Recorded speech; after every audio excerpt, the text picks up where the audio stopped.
Welcome back, folks, to WrestleRant every single week, where I give my in-depth analysis of all the WWE pay-per-views that I watch on the WWE Network. For the entire month of June, I've been reviewing the One Night Stand pay-per-view series from 05 to 06 to 07, and finally with 08, it culminates today with the WWE One Night Stand Extreme Rules in 2008, before it became the Extreme Rules event in 2009, which we still have to this day. I did review the Extreme Rules 09 event, which is up here on the channel. But nevertheless, I was a fan at the time of wrestling when this event occurred. Of course, I wasn't watching the show itself. I just remember the results of the show, but just watching it brought back a lot of memories of the feuds back in the day with HBK and Jericho, HBK and Batista, Edge and Undertaker, Orton and Triple H, and their fifth incarnation of this feud. But even still, watching this show brought back a lot of memories for me. And just to even compare 05 and 06, One Night Stand, 07 and 08 is completely different, because 05 and 06 were more of reunion shows for ECW. 07 and 08 were more of WWE pay-per-views. So you compare 08 to 05, and there's literally no comparison. In terms of entertainment value, I'll get to that in a little bit as far as which one you should watch. But even still, though, this was miles better than anything on the 07 installment of One Night Stand. This show overall, the 2008 event, was fantastic from start to finish. A lot of great matches, a lot of great feuds, a lot of great stipulation matches, which we don't get this day and age, since a lot of the matches at Extreme Rules aren't extreme, so it kind of takes away the purpose of the entire show itself. But even still, I really enjoyed the show. We'll kick it off with Jeff Hardy versus Umaga in a Falls Count Anywhere matchup. And my review of this show will be a little bit different than any of the others I've reviewed here on the channel thus far, because I remember the build-up and the aftermath of these matches, because I remember Jeff Hardy had just recently returned from suspension, and I think William Regal, the Raw general manager at the time, had put him in a match with Umaga. It went to a double count-out or something like that. So a Falls Count Anywhere match was made for this show. And these two were no strangers to one another. They had battled over the Intercontinental Championship a number of times over the course of 2007, and maybe 06 too. I'm not exact. I think just 07.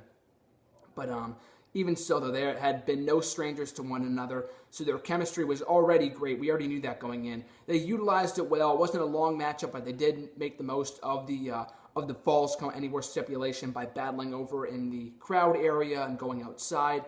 And the best part of this matchup, and the absolute highlight, of course, was when Jeff Hardy delivered the Swanton Bomb to Umaga off the top of one of the production trucks. And of course, you can't see it because he probably landed on a mat. And it took him a little long, too, because after he delivered the Swanton Bomb, the camera stayed there for about maybe 10 seconds or so they can move the mat, and Jeff Hardy can get the cover on Umaga. So that really came as no surprise. I didn't expect him to fall on the concrete, but the idea of him falling on the concrete was really cool. Jeff Hardy was always a daredevil, did a number of crazy things over the course of 2008, and this really was the year of Jeff Hardy, in my opinion. 2008 was when he was extremely over, when he came back from his suspension, really start getting on a roll by contending for the WWE title later on in the year against Triple H over in the SmackDown brand. And he's just kind of killing time until then with this feud with Umaga, this brief yet fun feud. And I thought it was a really good match to kick off the show. Both guys, like I said before, have great chemistry with one another. One of the final matches I think both of them had with one another before they both departed the company in 2009. But anyway, a very good opening matchup from Jeff Hardy and Umaga. Up next, we had the five-way Singapore Cane matchup between the Big Show, CM Punk, Tommy Dreamer, John Morrison, and Chavo Guerrero to determine the new #1 contender to the ECW Championship at the Night of Champions pay-per-view. Now, this matchup was compromised of only former ECW champions. They had held a fatal four-way match on ECW beforehand with Morrison, Punk, Dreamer, Morrison, Punk, and Chavo. And then Big Show came in, claiming that he was a former ECW champion, laying waste to everyone in the matchup. So it was pretty obvious going into this match that Big Show was coming out victorious, especially since on the prior episode of ECW that Big Show and Kane laid waste to everyone else in the ring, cleared the ring of everybody. So it was pretty obvious they were setting up that matchup for Night of Champions, but it was still a very fun match nevertheless. I remember this. The Singapore Canes played a big role in this matchup. It was the whole point, of course, because they had the Singapore Canes hanging from each corner of the ring. But I never remember it being this good of a matchup. I'm not saying it was a five-star classic, but it really was an enjoyable contest with all four individuals, Punk, Dreamer, Morrison, and Chavo, ganging up on Big Show early on, then going after one another. One very interesting spot in this matchup that really intrigued me was the fact that earlier, or at one point in the matchup, near ringside, you see Shawn Merriman who was introduced by the live commentators earlier on in the night, so you kind of had to know that he's going to be involved somehow. But Chavo Guerrero, when trying to hit CM Punk, missed Punk and hit Shawn Merriman in the crowd by accident. So later on in the matchup, just a brief while later, CM Punk gives the Singapore King to Merriman and hits Chavo with it. And it's interesting for two reasons. One, Merriman is now, I think, currently employed by WWE. He was signed to a contract earlier this year, was on the pre-show panel for WrestleMania 30. So he might be in the WWE currently. It's not yet confirmed, but I'm pretty sure he is. The second most interesting aspect about this was I think it was Merriman that CM Punk got in a Twitter fight with a couple of years ago, calling him out on being the one on going to WWE shows and checking out the Divas and trying to flirt with the Divas and stuff like that. And he kind of picked a fight with Shawn Merriman on Twitter, and they kind of had a Twitter beef for a while. I think over in 2011 or 2012 or something like that. So, and this was, of course, years prior to that, but even still, to see CM Punk and Merriman, aiding one another in this brief spot was very interesting and kind of cool in a way, too. So I thought that was really intriguing, all these years later. But anyway, it really was a fun matchup, and another really sick spot was when Big Show, John Morrison's tag team partner, The Miz, the Dirt Sheet duo at the time, the WWE Tag Team Champions, The Miz interfered as well as Bam Neely on Chavo's behalf. And Big Show was going towards The Miz at ringside, and John Morrison hit the Singapore King underneath the leg of Big Show, causing Big Show, with the steel steps in hand, to fall face first on the steel steps. And it was a very sick spot. His eye, I remember him having some sort of an injury. I thought it was from the Singapore King. I never knew it was from the steel steps. And he had this huge cut above his eye. And I don't think it was ever checked out. I think Big Show just kind of laid there for a couple minutes. Like today, the medics would rush towards the superstars to try to aid them and help them get better before they can get back in the matchup. And it wasn't a one-on-one matchup anyway. The officials could have very easily gone down there and helped them out before he got back involved. But the fact that they left it the way it was and let the blood bleed, just pour down his face, made for an excellent visual and a great visual. An angry giant going after everyone at ringside, destroying John Morrison or destroying The Miz with a Singapore King at ringside, then knocking out Bam Neely, and John Morrison flying through the air and Big Show just swatting him like a fly. It was a great visual. I love that spot. And Big Show ended up dominating everyone in the ring, taking out Tommy Dreamer, I think chokeslamming him, and then picking him back up and then hitting him with the Singapore King to get the 1-2-3 for the victory. So like I said, an obvious outcome, but still a very fun matchup with a few crazy spots mixed in there with Shawn Merriman stuff, Big Show getting injured, the Angry Giant, the bleeding Angry Giant with, an animal going crazy at the sight of its own blood. That's exactly what Big Show was here, a crazy, wild, rabid animal going after everyone at ringside, people that weren't involved, people that were involved. It was just crazy madness. Really enjoyed that contest. So up next, the third match on the show, out of I think 7 matches, John Cena versus JBL. So one of the very few times we'll see John Cena early on in a pay-per-view card and not in one of the main event matches. John Cena and JBL having a first blood match, kind of stemming from their Judgment Day encounter when John Cena emerged victorious there. And this was also kind of a retread from their 2005 feud over the WWE Championship. And that was when John Cena was really just starting to get his start in the business and start as, not really a start in the business, but his start as a main event performer.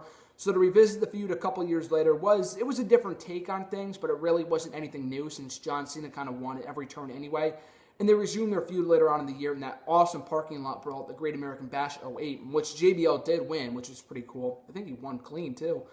But anyway, so to revisit the feud, it wasn't really anything new, and they don't really have the best chemistry with one another, especially after their awesome I Quit match at Judgment Day 2005.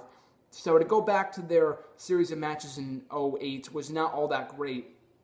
But I thought this was a good matchup. Definitely better chemistry than John Cena and Big Show ever had, that's for sure, 1 year later. But the Cena and JBL feud was just kind of filler before John Cena got himself back involved in the WWE Championship picture a couple of weeks later at Night of Champions. So it was a filler feud for both guys, but they did have some decent matches. I thought this was a fine match too, and I think to my memory is the final First Blood match in WWE history, as this was one of the final WWE pay-per-views before they went PG. I think the Bash or the Great American Bash, or it was either the Great American Bash or SummerSlam, were one of the first pay-per-views under the PG banner for the WWE. So this was one of the final ones that you would see a lot of hardcore spots and blood and stuff like that. So this was, I believe, the final First Blood match in WWE history. And just kind of the concept of a First Blood match is a little bit silly. I mean, you're just trying to see people. I mean, you could just like scratch someone and give them a cut and make them start bleeding, you know? So it's kind of a little bit kooky, but it makes for an awesome visual for when they start bleeding. And the finish was a little weird. I mean, it was just kind of super Cena style with JBL beating the living crap out of John Cena for most of the matchup. And then before he can secure the victory, he had a bullwhip in hand. And right before he can use that on John Cena, and you knew that he wasn't going to use it, but right before he could, John Cena locks him in the SDF with his chain right around the neck of JBL. And almost instantly, JBL starts bleeding. It's not like he waits a couple seconds and then taps out or starts bleeding or whatever. And it was just really strange to see that happen almost instantly. But even still, though, that was that. It was a weird finish, but a decent match nevertheless. Up next, we had Beth Phoenix versus Melina in an I Quit match. Now, this is where the Divas division really started to die. This was the last good feud in the Divas division. People point to Trish Stratus versus Lita and Mickie James versus Trish as the last good feuds in the Divas division, aside from AJ and Caitlyn from 2013, and that was good too, very good in my opinion. But before all that, though, I think this is an underrated feud in my opinion because it had been building for months. Melina was a heel at the time, as was Beth Phoenix. Melina finally had enough of Beth Phoenix's BS, finally turned on her. The two broke up, had a triple threat match with Mickie over the women's title on Judgment Day. Mickie retained, leading to this I Quit match, the first ever women's I Quit match in WWE history at the One Night Stand pay-per-view. And it also got a little less than 10 minutes of in-ring time, which is not something you normally see on a WWE pay-per-view nowadays.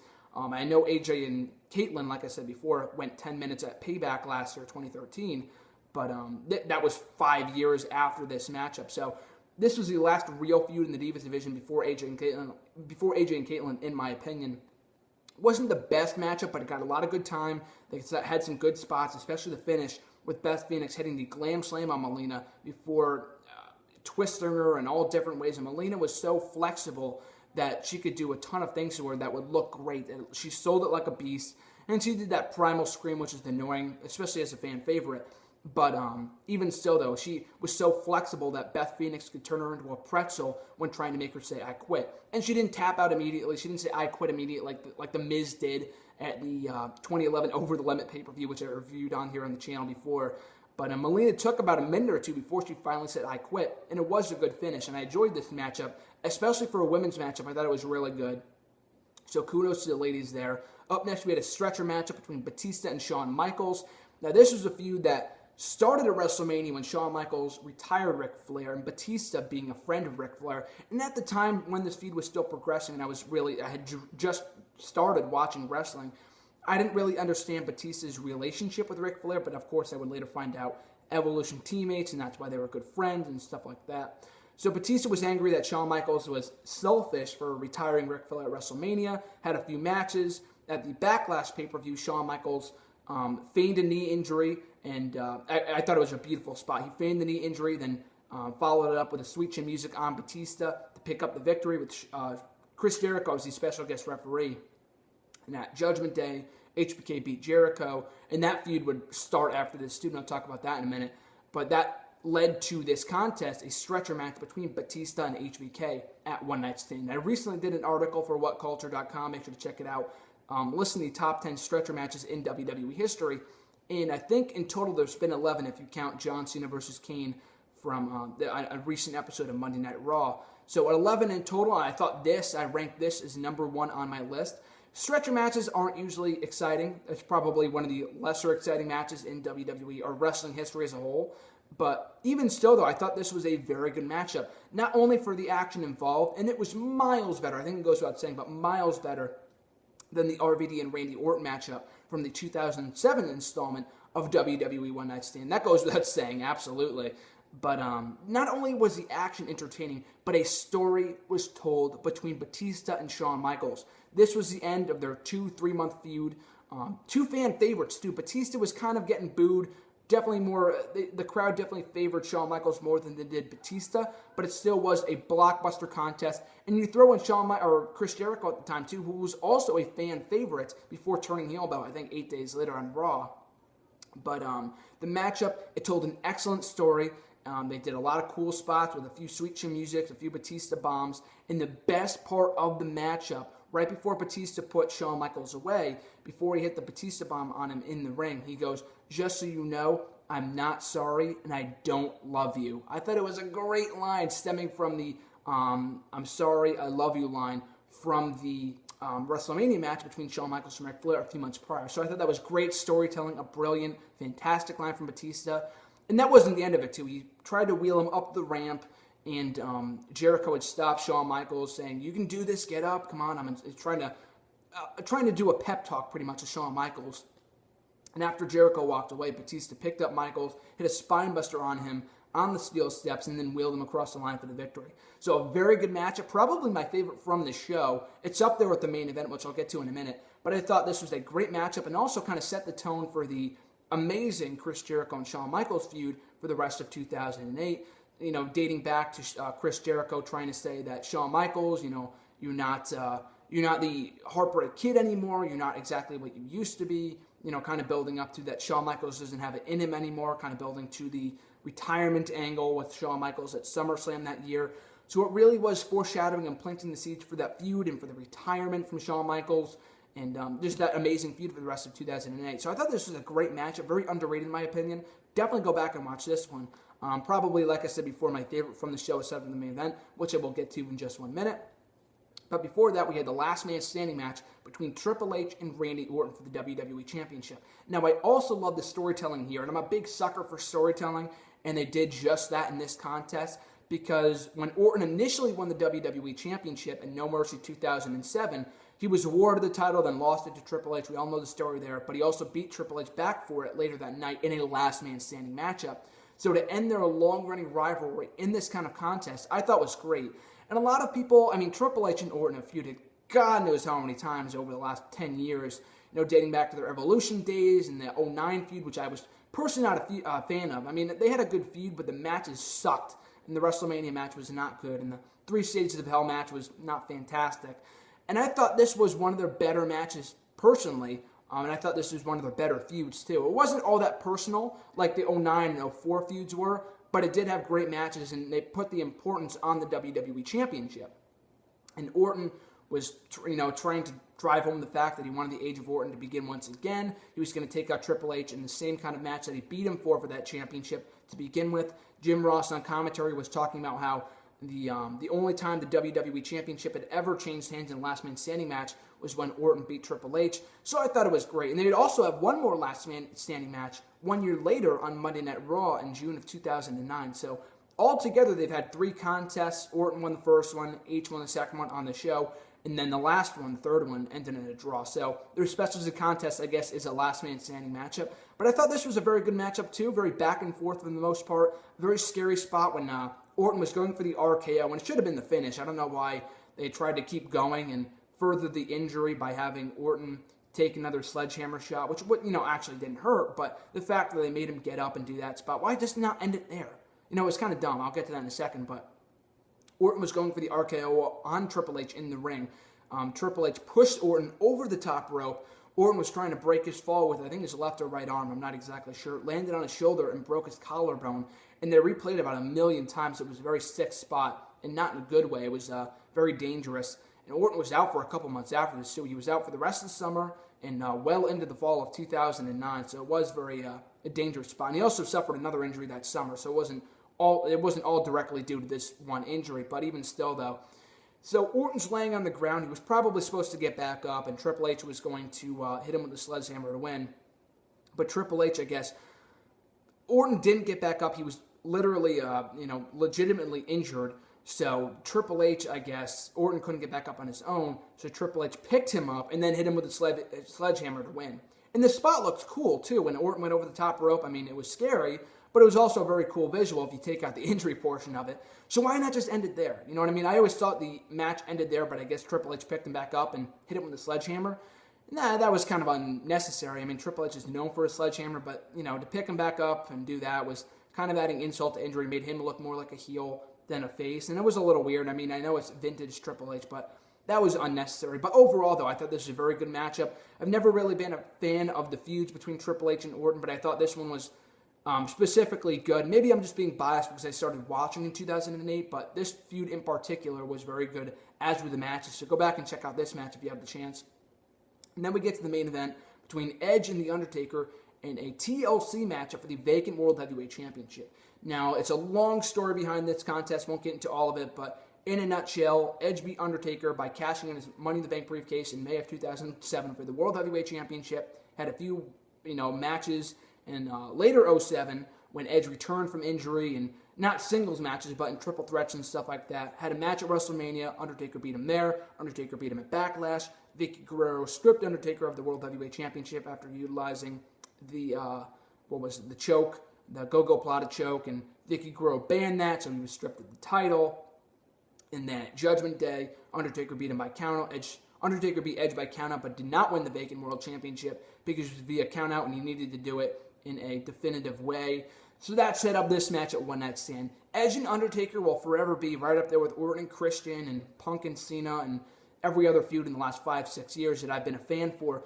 Edge and Undertaker will bite, and also Jericho and HBK. That also goes without saying. But Edge and Undertaker will forever be one of my favorite feuds as a wrestling fan. They had great matches at WrestleMania, Backlash, Judgment Day, this show, and even at SummerSlam. And I'll probably get to reviewing that show at some point too, because 2008 SummerSlam was fantastic. But this matchup was no exception. They had a lot of cool spots. Edge being the master of the TLC matchup, put forth a lot of innovative spots. Undertaker had never been in a TLC matchup, so it was the exact opposite. And it was Edge's home turf. And also, if Edge was to lose, or Undertaker was to lose, then he'd be banished from the WWE for good. So there's also that stipulation going into the bout as well. So that brought forth a lot of intrigue. I was very happy that this match closed the show. There was no way that it was not going to. But even so, I thought it was a very good matchup. The interference, obviously, from the La Familia, Bam Neely, Chavo Guerrero, Hawkins, and Ryder. And a lot of cool spots when Undertaker took out all four of them by chokeslamming both Hawkins and Ryder through separate tables at ringside. Great spot there. So at the end, and also Undertaker chokeslammed Edge onto a ladder at ringside, which is also a very cool visual. So at the end, Undertaker, thinking that he took out everybody, climbing up the ladder. And you could tell what's coming next because the four tables were set up at ringside, and Undertaker positioned the ladder in a way that he wasn't directly under the title, but closer to the tables, and he was the championship. So you could tell what was coming next, but it didn't take away from it at all. Because so he climbs up the ladder, Edge recovers, he recuperates, pushes over the ladder. Undertaker goes sent spiraling through these four tables at ringside. So a great visual there, which has been revisited a number of times in WWE video packages. Edge ascends the ladder, wins the World Heavyweight Championship. Edge and La Familia exit the ring. They leaves Undertaker on his own. So a few minutes at the end of the show for Undertaker to take in the loss and to walk out one final time. And of course, he would return 2.5 months later. We all knew that. We all knew that he was taking time off. But it was still a very cool moment for The Undertaker to think that he was done for good and that Mick Foley was just kind of driving home the fact that the career of The Undertaker was pretty much over and that he couldn't imagine a life or even the WWE without The Undertaker. So that was a cool line by Mick Foley, who was on commentary for this contest alongside Michael Cole. But yeah, I thought it was a great main event. Definitely one of the better matches these two have had. And all their matches are great, like I said before. But this was the highlight because it was TLC, and they also fought in a Hell in a Cell matchup in August, which was also awesome and probably the best of the series between these two. But to think that these two had 5 pay-per-view matches in 2008, almost for half the year, is pretty crazy. And it kind of drives home the fact, like I said before, I'll say this much. Shawn Michaels versus Chris Jericho was the best feud of 2008, but if we had to take it Raw and SmackDown, best Raw feud of 2008, by far Shawn Michaels versus Chris Jericho. And then the best SmackDown feud of 2008 was definitely Edge and Undertaker. So 2008, and I think in my opinion, was a great year for the WWE. And like I said, maybe I'm biased because I started watching that year, but after 2007, and someone commented on the video, on the One Night Stand video, saying that SmackDown was more interesting than Raw, and I do believe that with Batista being champion, and the feud with The Undertaker and Edge, and all that kind of stuff happening in 2007, that Raw really wasn't left with much, especially with Cena reigning as a WWE champion for most of the year. But even so, though, I really enjoyed the 2008 year, and especially this pay-per-view in particular. I was really looking forward to watching. It definitely delivered. It was the first time I've watched the show in its entirety. In the 6 years that I've been a fan, it was one of the first pay-per-views that ever happened when I first started watching in April of 2008. I remember I wanted to get like tickets to this show or something for my birthday. My birthday was the next day, so I wanted to go to the show, and it was probably in fucking, I don't know where the show was, but I couldn't have gotten tickets, and the pay-per-views were like $50. I wasn't going to spend $50 on a WWE pay-per-view. But anyway, especially since I had just started watching. But overall, though, I thought this was a great show. Definitely, like I said before, it's really hard to compare the 05 and 06 ECW One Night Stand shows to the 07 and 08 ones, which are primarily WWE oriented. And Tommy Dreamer, I think, fun fact for you, I think was the only guy out of everyone that was the sole superstar to compete on all 4 One Night Stand shows. Competed in 05, 06, 07, and 08. I think only won one match, maybe? I think he only won in 07. Did he win in 06? He might have won in 05 too, I don't know. But anyway, Tommy Dreamer was the only guy to compete at One Night Stand in 05, 06, 07, and 08. But yeah, anyway, out of those 4 pay-per-views, what's to watch? 05 and 06, go back and check my reviews of them here on the channel. 07 as well, but overall, though, I had a really fun time watching all 4 of the One Night Stand pay-per-views over the course of the month of June. 08 was by far my favorite because it brought back a lot of memories for me personally. And also hearing Hell Yeah by Rev Theory was also a great, trip down memory lane because that was an awesome song too. Still have it on my iPod to this day. Listen to it every day. It's a great song. But anyway, though, go back and watch 08. Of the 07 and 08 shows, definitely go back and watch 08. 07 was boring as hell. Don't watch that one if you don't have to. 08 was great. Go back and watch that. 05 and 06, watch both of those shows. I probably enjoyed the 06 incarnation more, the installment of 06. Better than 05, probably because it had a mixture of WWE stars on it with Kurt Angle and several others, Rey Mysterio, John Cena, and the whole RVD John Cena WWE Championship matchup. So go back and watch 05, 06, and 08. Skip 07, but definitely go back and watch 06 and 08. If you weren't a diehard ECW fan, if you were a diehard ECW fan, go back and watch 05 too. But if you weren't, go back and watch 06 because it had a mixture of old ECW stars and new WWE stars. So go back and watch 06 and 08. Both were great. Overall, One Night Stand was an awesome pay-per-view. I still love Extreme Rules, was kind of branched off. WWE doesn't acknowledge the One Night Stand history of Extreme Rules because it's 2 separate events, I guess. And, just watching 08, too, it's just kind of sad to think that WWE has since done away with their awesome sets. This show had a great set with the 2, the construction set and all that kind of stuff. I thought it was great. It was a cool visual, really added to the atmosphere of the show. And the crowd was also very good, too. But, anyway, the Extreme Rules shows to this day are still awesome. I think every Extreme Rules pay-per-view since 09 has been great. So, it's very good to see that most One Night Stand shows were also very good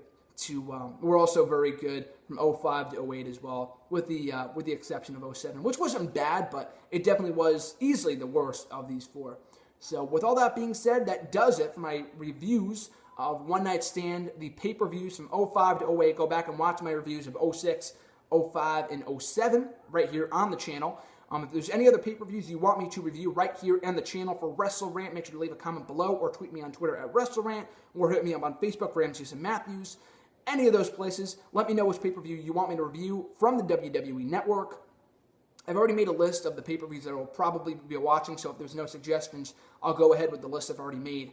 And it does include some old ECW pay-per-views, and I'm not talking about the WWE brand, but the ECW, the promotion, and WCW pay-per-views. I've never seen a pay-per-view from either company, so I'm extremely excited to start checking those out. Next week, for July 1st, I don't know what pay-per-view I'll be watching. I forgot, I wrote it down, but stay tuned until next week until I review that. But until then, thanks for watching, guys. Always appreciate the support. Make sure to like, comment, and subscribe. I'll be back next week. Thanks for watching. Ramsey Matthews, and I'll catch you guys down the road.